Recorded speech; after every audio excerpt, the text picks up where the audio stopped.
नमस्कार मैत्रिणींनो, कशा आहात तुम्ही सर्व? आशा व्यक्त करते स्वस्त असाल, मस्त असाल, नवनवीन रेसिपीज करण्यात व्यस्त असाल। आजच्या आपल्या रेसिपीचे नाव आहे मिरची पकोडा। त्यासाठी लागणारे साहित्य या अशा मोठ्या मिरच्या बाजारात मिळतात, या बघा अशा या घ्यायच्या।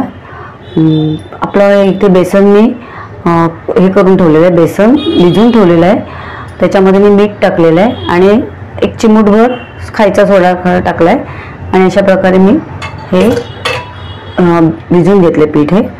आणि याच्यासाठी लागणारा हा मसाला हे मी काळं मीठ वापरले इथे, हे बघा काळं मीठ असतं ते, हळदी पावडर घेतली, थोडीशी काळी मिरीची पूड घेतलेली आहे आणि आमचूर पावडर घेतलेली आहे आणि हे साधं मीठ आणि तळण्यासाठी तेल। आता आपण हा मसाला सगळा मिक्स करून घेऊया। आता आपण मिरची कटिंग करून घेऊ, हे बघा असं चाकूने अशी मिरची कटिंग करायची आणि याच्यामध्ये असा मसाला भरायचा, थोडा थोडा, जास्ती पण नाही भरायचा। त्या मिरची भजीला खूप छान चव लागते। असं अशी कटिंग करायची।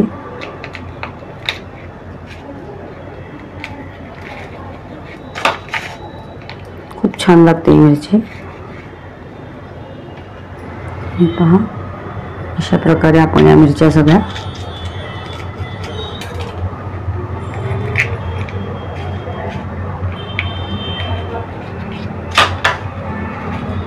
अशा प्रकारे आपण या सगळ्या मिरच्या भरून घेतल्यात। आता आपण या तळून घेऊ, तेल तापत ठेवून तळून घेऊ। चला आता आपण गॅस चालू करून घेऊ आणि तेल तापत ठेवूया। हे पहा आता आपलं तेल तापलेलं आहे, आता बारीक करून घेऊ गॅस। हे बघा जरासं पाणी टाकून बघूया, हां तापलेलं आहे। आता आपण सोडूया आपले भजी। असं आपलं बॅटर, असं भजीचं पीठ पाहिजे बघा। आता आपण सोडू,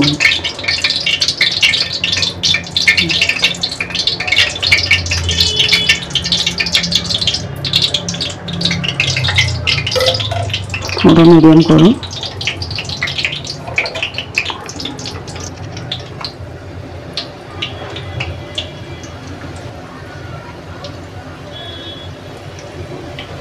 हे पहा आपली मिरची भजी कशी झालेली, थोडे होऊन द्यायचे खालून, मग त्याला पलटी मारूया।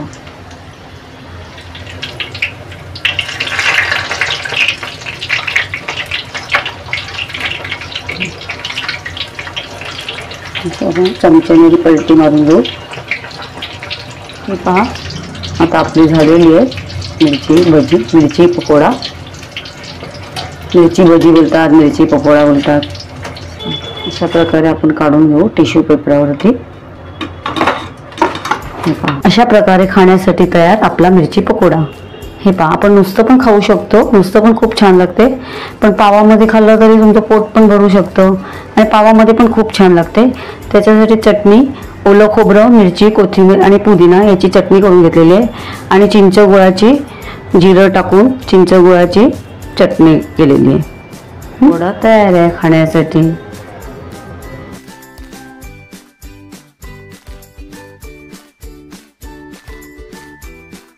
अशाच गोड तिखट नवनवीन रेसिपीज पाहण्यासाठी तुम्ही माझ्या चॅनलला सबस्क्राईब करा आणि बेल आयकॉनला प्रेस करा।